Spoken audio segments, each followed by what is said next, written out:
Parte 2, capítulo 5, Considerações sobre a pluralidade das existências. 222.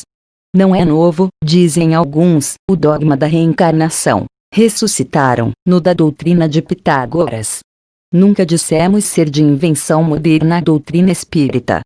Constituindo uma lei da natureza, o espiritismo há de ter existido desde a origem dos tempos e sempre nos esforçamos por demonstrar que dele se descobrem sinais na antiguidade mais remota. Pitágoras, como se sabe, não foi o autor do sistema da metempsicose. Ele o colheu dos filósofos indianos e dos egípcios, que o tinham desde tempos imemoriais. A ideia da transmigração das almas formava, pois, uma crença vulgar, aceita pelos homens mais eminentes. De que modo a adquiriram? Por uma revelação ou por intuição? Ignoramo-lo. Seja, porém, como for, o que não padece dúvida é que uma ideia não atravessa séculos e séculos, nem consegue impor-se inteligências de escola, se não contiver algo de sério. Assim, a ancianidade desta doutrina, em vez de ser uma objeção, será prova a seu favor. Contudo, entre a metempsicose dos antigos e a moderna doutrina da reencarnação, há, como também se sabe, profunda diferença, assinalada pelo fato de os espíritos rejeitarem, de maneira absoluta, a transmigração da alma do homem para os animais e reciprocamente. Portanto, ensinando o dogma da pluralidade das existências corporais, os espíritos renovam uma doutrina que teve origem nas primeiras idades do mundo e que se conservou no íntimo de muitas pessoas, até os nossos dias. Simplesmente, eles a apresentam de um ponto de vista mais racional, mais acorde com as leis progressivas da natureza e mais de conformidade com a sabedoria do Criador, despindo-a de todos os acessórios da superstição. Circunstância digna de nota é que não só neste livro os espíritos a ensinaram no decurso dos últimos tempos. Já antes da sua publicação, numerosas comunicações da mesma natureza se obtiveram em vários países, multiplicando-se depois, consideravelmente. Talvez fosse aqui o caso de examinarmos por que os espíritos não parecem todos de acordo sobre esta questão. Mais tarde, porém, voltaremos a este assunto. Examinemos de outro ponto de vista a matéria e, abstraindo de qualquer intervenção dos espíritos, deixemo-los de lado, por enquanto. Suponhamos que esta teoria nada tenha que ver com eles. Suponhamos mesmo que jamais se haja cogitado de espíritos. Coloquemo-nos, momentaneamente, num terreno neutro, admitindo o mesmo grau de probabilidade para ambas as hipóteses, isto é, a da pluralidade e a da unicidade das existências corpóreas, e vejamos para que lado a razão e o nosso próprio interesse nos farão pender. Muitos repelem a ideia da reencarnação pelo só motivo de ela não lhes convir. Dizem que uma existência já lhes chega de sobra e que, portanto, não desejariam recomeçar outra semelhante. De alguns sabemos que saltam em fúria só com o pensarem que tenham de voltar à Terra. Perguntar-lhes-emos apenas se imaginam que Deus lhes pediu parecer, ou consultou os gostos, para regular o universo. Uma de duas. Ou a reencarnação existe, ou não existe. Se existe, nada importa que os contrarie. Terão que sofrer, sem que para isso lhes peça Deus permissão. Afiguram-se, nos os que assim falam um doente a dizer: sofri hoje bastante, não quero sofrer mais amanhã. Qualquer que seja o seu mau humor, não terá por isso que sofrer menos no dia seguinte, menos que se sucederem, até que se ache curado. Conseguintemente, se os que de tal maneira se externam tiverem que viver de novo, corporalmente, tornarão a viver, reencarnarão. Nada lhes adiantará rebelarem-se, quais crianças que não querem ir para o colégio, ou condenados, para a prisão. Passarão pelo que têm de passar.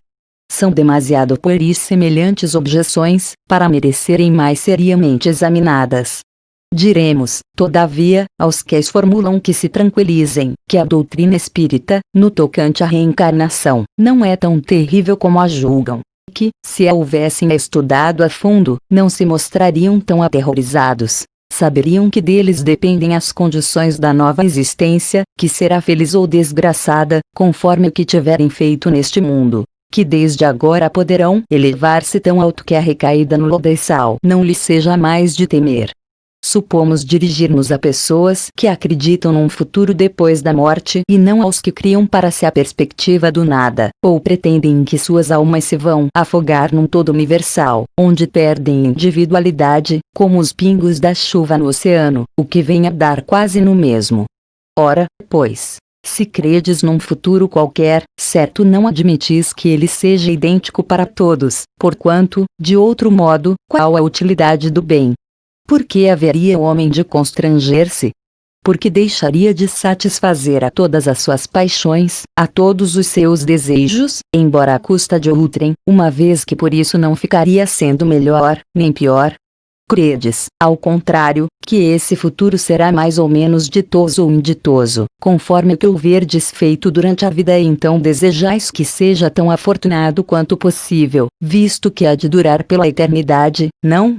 Mas, porventura, teríeis a pretensão de serdes dos homens mais perfeitos que hajam existido na terra e, pois, com direito a alcançardes de um salto a suprema felicidade dos eleitos? Não. Admites então que há homens de valor maior do que o vosso e com direito a um lugar melhor, sem daí resultar que vos conteis entre os réprobos. Pois bem, colocai-vos mentalmente, por um instante, nessa situação intermédia, que será vossa, como acabastes de reconhecer. Imaginai que alguém vos venha dizer: sofreis. Não só estão felizes quanto poderíeis ser, ao passo que diante de vos estão seres que gozam de completa aventura. Quereis mudar na deles a vossa posição? Certamente, respondereis. Que devemos fazer? Quase nada. Recomeçar o trabalho mal executado e executá-lo melhor. Hesitaríeis em aceitar, ainda que é poder de muitas existências de provações? Façamos outra comparação mais prosaica. Figuremos que é um homem que, sem ter chegado à miséria extrema, sofre, no entanto, privações, por escassez de recursos, viessem dizer: aqui está uma riqueza imensa de que podes gozar. Para isto, só é necessário que trabalhes arduamente durante 1 minuto. Fosse ele o mais preguiçoso da terra, que sem hesitar diria: trabalhemos 1 minuto, 2 minutos, 1 hora, 1 dia, se for preciso. Que importa isso, desde que me leve a acabar os meus dias na fartura? Ora, que é a duração da vida corpórea, em confronto com a eternidade? Menos que 1 minuto, menos que 1 segundo. Temos visto algumas pessoas raciocinarem deste modo. Não é possível que Deus, soberanamente bom como é, imponha ao homem a obrigação de recomeçar uma série de misérias e tribulações. Acharão, porventura, essas pessoas que há mais bondade em condenar Deus o homem a sofrer perpetuamente, por motivo de alguns momentos de erro, do que em lhe facultar meios de reparar suas faltas? 2 industriais contrataram 2 operários, cada um dos quais podia aspirar a se tornar sócio do respectivo patrão. Aconteceu que esses 2 operários certa vez empregaram muito mal o seu dia, merecendo ambos ser despedidos. Um dos industriais, não obstante as súplicas do seu operário, o mandou embora e o pobre operário, não tendo achado mais trabalho, acabou por morrer na miséria. O outro industrial disse ao seu operário: perdeste um dia, deves-me por isso uma compensação. Executaste mal o teu trabalho, ficaste a me dever uma reparação. Consinto que o recomeces. Trata de executá-lo bem, que te conservarei ao meu serviço e poderás continuar aspirando à posição superior que te prometi. Será preciso perguntemos qual dos industriais foi mais humano. Dar-se-á que Deus, que é a clemência mesma, seja mais inexorável do que um homem? Alguma coisa de pungente há na ideia de que a nossa sorte fique para sempre decidida, por efeito de alguns anos de provações, ainda quando de nós não tenha dependido atingirmos a perfeição, ao passo que eminentemente consoladora é a ideia oposta, que nos permite a esperança. Assim, sem nos pronunciarmos pró ou contra a pluralidade das existências, sem preferirmos uma hipótese a outra, declaramos que, se aos homens fosse dado escolher, ninguém creria ao julgamento sem apelação. Disse um filósofo que, se Deus não existisse, fora mistério inventá-lo, para a felicidade do gênero humano. Outro tanto se poderia dizer da pluralidade das existências. Mas, conforme anteriormente ponderamos, Deus não nos pede permissão, nem consulta os nossos gostos. ou isto é, ou não é. Vejamos de que lado estão as probabilidades e encaremos de outro ponto de vista o assunto, unicamente como estudo filosófico, sempre abstraindo do ensino dos espíritos. Se não há reencarnação, só há, evidentemente, uma existência corporal. Se a nossa atual existência corpórea é única, a alma de cada homem foi criada por ocasião do seu nascimento, a menos que se admita a anterioridade da alma, caso em que caberia perguntar o que era ela antes do nascimento e se o estado em que se achava não constituía uma existência sob forma qualquer. Não há meio termo. Ou a alma existia, ou não existia antes do corpo. Se existia, qual a sua situação? Tinha, ou não, consciência de si mesma. Se não tinha, é quase como se não existisse. Se tinha individualidade, era progressiva, ou estacionária? Num e noutro caso, a que grau chegar ao tomar o corpo? Admitindo, de acordo com a crença vulgar, que a alma nasce com o corpo, ou, o que vem a ser o mesmo, que, antes de encarnar, só dispõe de faculdades negativas, perguntamos: 1. Por que mostra a alma aptidões tão diversas e independentes das ideias que a educação lhe fez adquirir? 2. Donde vem a aptidão extranormal que muitas crianças em tenra idade revelam, para esta ou aquela arte, para esta ou aquela ciência, enquanto outras se conservam inferiores ou medíocres durante a vida toda? 3. Donde, em uns, as ideias inatas ou intuitivas, que noutros não existem? 4.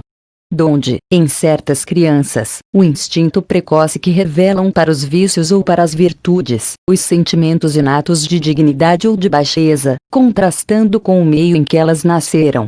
5. Porque, abstraindo-se da educação, uns homens são mais adiantados do que outros? 6. Porque há selvagens e homens civilizados? Se tomardes de um menino hotentote recém-nascido e educardes nos nossos melhores liceus, fareis dele algum dia um Laplace ou um Newton? Qual a filosofia ou a teosofia capaz de resolver estes problemas? É fora de dúvida que, ou as almas são iguais ao nascerem, ou são desiguais. Se são iguais, por que, entre elas, tão grande diversidade de aptidões? Dir-se-á que isso depende do organismo. Mas, então, achamo-nos em presença da mais monstruosa e imoral das doutrinas. O homem seria simples máquina, joguete da matéria. Deixaria de ter a responsabilidade de seus atos, pois que poderia atribuir tudo às suas imperfeições físicas. Se as almas são desiguais, é que Deus as criou assim. Nesse caso, porém, por que a inata superioridade concedida a algumas? Corresponderá a essa parcialidade à justiça de Deus e ao amor que Ele consagra igualmente a todas as suas criaturas. Admitamos, ao contrário, uma série de progressivas existências anteriores para cada alma e tudo se explica. Ao nascerem, trazem os homens a intuição do que aprenderam antes. São mais ou menos adiantados, conforme o número de existências que contêm, conforme já estejam mais ou menos afastados do ponto de partida. Dá-se aí exatamente o que se observa numa reunião de indivíduos de todas as idades, onde cada um terá desenvolvimento proporcionado ao número de anos que tenha vivido. As existências sucessivas serão, para a vida da alma, o que os anos são para a do corpo. Reúne, em certo dia, 1 milheiro de indivíduos de 1 a 80 anos. Suponde que um véu encubra todos os dias precedentes ao em que os reunistes e que, em consequência, acreditais que todos nasceram na mesma ocasião. Perguntareis naturalmente como é que uns são grandes e outros pequenos, uns velhos e jovens outros, instruídos uns, outros ainda ignorantes. Se, porém, dissipando-se a nuvem que lhes oculta o passado, vierdes a saber que todos hão vivido mais ou menos tempo, tudo se vos tornará explicado. Deus, em sua justiça, não pode ter criado almas mais ou menos perfeitas. Com a pluralidade das existências, a desigualdade que notamos nada mais apresenta em oposição à mais rigorosa equidade. É que apenas vemos o presente e não o passado. A este raciocínio serve de base algum sistema, alguma suposição gratuita? Não. Partimos de um fato patente, incontestável. da desigualdade das aptidões e do desenvolvimento intelectual e moral, e verificamos que nenhuma das teorias correntes o explica, ao passo que uma outra teoria da pluralidade das existências lhe dá explicação simples, natural e lógica. Será racional preferir-se a teoria que explica tudo a uma das que nada explicam? À vista da sexta interrogação acima, dirão naturalmente que o Hottentot é de raça inferior. Perguntaremos, então, se o Hottentot é ou não um homem. Se é, porque a ele e a sua raça privou Deus dos privilégios concedidos à raça caucásica? Se não é, por que tentar fazê-lo cristão? A doutrina espírita tem mais amplitude do que tudo isto. Segundo ela, não há muitas espécies de homens, há tão somente homens cujos espíritos estão mais ou menos atrasados, porém todos suscetíveis de progredir. Não é este o princípio mais conforme a justiça de Deus? Vimos de apreciar a alma com relação ao seu passado e ao seu presente. Se a considerarmos, tendo em vista o seu futuro, esbarraremos nas mesmas dificuldades. 1. Se a nossa existência atual é que, só ela, decidirá da nossa sorte vindoura, quais, na vida futura, as posições respectivas do selvagem e do homem civilizado? Estarão no mesmo nível, ou se acharão distanciados um do outro, no tocante à soma de felicidade eterna que lhes caiba? 2. O homem que trabalhou toda a sua vida por melhorar-se, virá a ocupar a mesma categoria de outro que se conservou em grau inferior de adiantamento, não por culpa sua, mas porque não teve tempo, nem possibilidade de se tornar melhor? 3. O que praticou o mal, por não ter podido instruir-se, será culpado de um estado de coisas cuja existência em nada dependeu dele? 4. Trabalha-se continuamente por esclarecer, moralizar, civilizar os homens. Em contraposição a um que fica esclarecido, porém, milhões de outros morrem todos os dias antes que a luz lhes tenha chegado. Qual a sorte destes últimos? Serão tratados como réprobos. No caso contrário, que fizeram para ocupar categoria idêntica à dos outros? 5. Que sorte aguarda os que morrem na infância, quando ainda não puderam fazer nem o bem, nem o mal? Se vão para o meio dos eleitos, porque esse favor, sem que coisa alguma hajam feito para merecê-lo? Em virtude de que privilégio eles se veem isentos das tribulações da vida? Haverá alguma doutrina capaz de resolver esses problemas? Admitam-se as existências consecutivas e tudo se explicará conforme a justiça de Deus. O que se não pôde fazer numa existência faz-se em outra. Assim é que ninguém escapa à lei do progresso, que cada um será recompensado segundo o seu merecimento real e que ninguém fica excluído da felicidade suprema, a que todos podem aspirar, quaisquer que sejam os obstáculos com que topem no caminho. Essas questões facilmente se multiplicariam ao infinito, porquanto inúmeros são os problemas psicológicos e morais que só na pluralidade das existências encontram solução. Limitamo-nos a formular as de ordem mais geral. Como quer que seja, alegar-se há talvez que a Igreja não admite a doutrina da reencarnação, que ela subverteria a religião. Não temos o intuito de tratar dessa questão neste momento. Basta-nos o havermos demonstrado que aquela doutrina é eminentemente moral e racional. Ora, o que é moral e racional não pode estar em oposição a uma religião que proclama ser Deus a bondade e a razão por excelência. Que teria sido da religião, se, contra a opinião universal e o testemunho da ciência, se houvesse obstinadamente recusado a render-se à evidência e expulsado de seu seio todos os que não acreditassem no movimento do Sol ou nos 6 dias da criação? Que crédito houvera merecido e que autoridade teria tido, entre povos cultos, uma religião fundada em erros manifestos e que os impusesse como artigos de fé? Logo que a evidência se patenteou, a Igreja, criteriosamente, se colocou do lado da evidência. Uma vez provado que certas coisas existentes seriam impossíveis sem a reencarnação, que, a não ser por esse meio, não se consegue explicar alguns pontos do dogma, cumpre admiti-lo e reconhecer meramente aparente antagonismo entre esta doutrina e a dogmática. Mais adiante mostraremos que talvez seja muito menor do que se pensa a distância que, da doutrina das vidas sucessivas, separa a religião e que a esta não faria aquela doutrina maior mal do que lhe fizeram as descobertas do movimento da Terra e dos períodos geológicos, as quais, à primeira vista, pareceram desmentir os textos sagrados. Ademais, o princípio da reencarnação ressalta de muitas passagens das Escrituras, achando-se especialmente formulado, de modo explícito, no Evangelho. Quando desciam da montanha, depois da transfiguração, Jesus lhes fez esta recomendação: não faleis a ninguém do que acabastes de ver, até que o Filho do Homem tenha ressuscitado dentre os mortos. Perguntaram-lhe então seus discípulos: por que dizem os escribas ser preciso que primeiro venha Elias? Respondeu-lhes Jesus: é certo que Elias há de vir e que restabelecerá todas as coisas, mas eu vos declaro que Elias já veio, e eles não o conheceram e o fizeram sofrer como entenderam. Do mesmo modo darão a morte ao Filho do Homem. Compreenderam então seus discípulos que era de João Batista que ele lhes falava. Mateus 17, 9-13. Pois que João Batista for Elias, houve reencarnação do espírito ou da alma de Elias no corpo de João Batista. Em suma, como quer que opinemos acerca da reencarnação, quer a aceitemos, quer não, isso não constituirá motivo para que deixemos de sofrê-la, desde que ela exista, malgrado todas as crenças em contrário. O essencial está em que o ensino dos espíritos é eminentemente cristão. Apoia-se na imortalidade da alma, nas penas e recompensas futuras, na justiça de Deus, no livre-arbítrio do homem, na moral do Cristo. Logo, não é antirreligioso. Temos raciocinado, abstraindo, como dissemos, de qualquer ensinamento espírita que, para certas pessoas, carece de autoridade.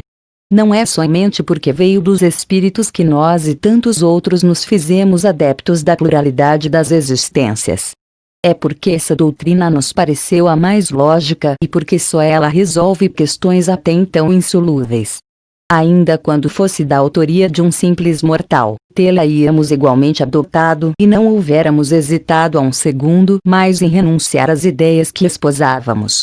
Sendo demonstrado o erro, muito mais que perder do que ganhar tem o amor próprio, com se obstinar na sustentação de uma ideia falsa. Assim, também, tê-la-íamos repelido, mesmo que provindo dos espíritos, se nos parecer contrária à razão, como repelimos muitas outras, pois sabemos, por experiência, que não se deve aceitar cegamente tudo que venha deles, da mesma forma que se não deve adotar às cegas tudo que proceda dos homens. O melhor título que, ao nosso ver, recomenda a ideia da reencarnação é o de ser, antes de tudo, lógica. Outro, no entanto, ela apresenta, o de a confirmarem os fatos positivos e, por bem dizer, materiais, que um estudo atento e criterioso revela a quem se dê ao trabalho de observar com paciência e perseverança e diante dos quais não há mais lugar para a dúvida. Quando esses fatos se houverem vulgarizado, como os da formação e do movimento da Terra, forçoso será que todos se rendam à evidência e os que se lhes colocaram em oposição ver-se-ão constrangidos a desdizer-se. Reconheçamos, portanto, em resumo, que só a doutrina da pluralidade das existências explica o que, sem ela, se mantém inexplicável, que é altamente consoladora e conforme a mais rigorosa justiça, que constitui para o homem a âncora de salvação que Deus, por misericórdia, lhe concedeu. As próprias palavras de Jesus não permitem dúvida a tal respeito. Eis o que se lê no Evangelho de João, 3:3-7, 3.